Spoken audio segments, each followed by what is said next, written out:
اور اگر ناشکری کرو گے تو یاد رکھو کہ میرا عذاب بھی سخت ہے۔ اور موسیٰ نے صاف صاف کہہ دیا کہ اگر تم اور جتنے اور لوگ زمین میں ہیں سب کے سب ناشکری کرو تو بھی اللہ بے نیاز ہے، قابل تعریف ہے۔ جو کچھ تمہارے پاس ہے وہ ختم ہو جاتا ہے، اور جو اللہ کے پاس ہے وہ باقی ہے کہ کبھی ختم نہیں ہوگا۔ اور جن لوگوں نے صبر کیا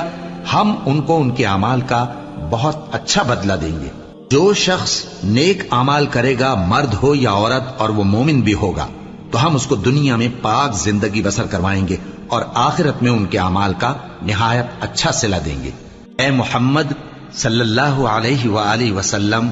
سورج کے ڈھلنے سے رات کے اندھیرے تک ظہر، عصر، مغرب، عشاء کی نمازیں اور صبح کو قرآن پڑھا کرو،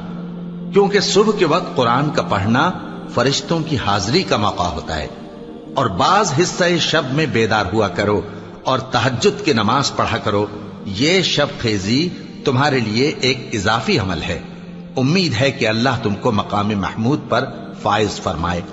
بے شک ایمان والے کامیاب ہو گئے جو نماز میں عجز و نیاز کرتے ہیں اور جو بیہودہ باتوں سے منہ موڑے رہتے ہیں اور جو زکوٰۃ ادا کرتے ہیں اور جو اپنی شرم گاہوں کی حفاظت کرتے ہیں مگر اپنی بیویوں سے یا کنیزوں سے جو ان کی ملک ہوتی ہیں کہ ان سے تعلق قائم کرنے میں انہیں ملامت نہیں،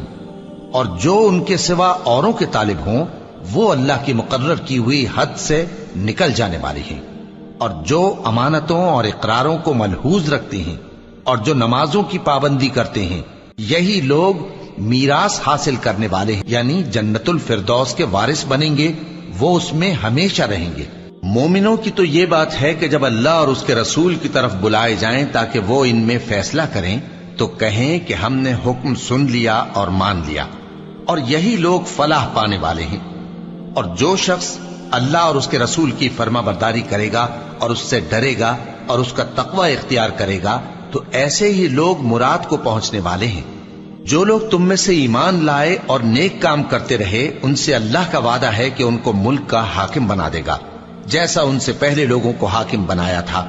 اور ان کے دین کو جسے اس نے ان کے لیے پسند کیا ہے مستحکم و پائیدار کرے گا، اور خوف کے بعد ان کو امن بخشے گا۔ وہ میری عبادت کریں گے اور میرے ساتھ کسی چیز کو شریک نہ بنائیں گے،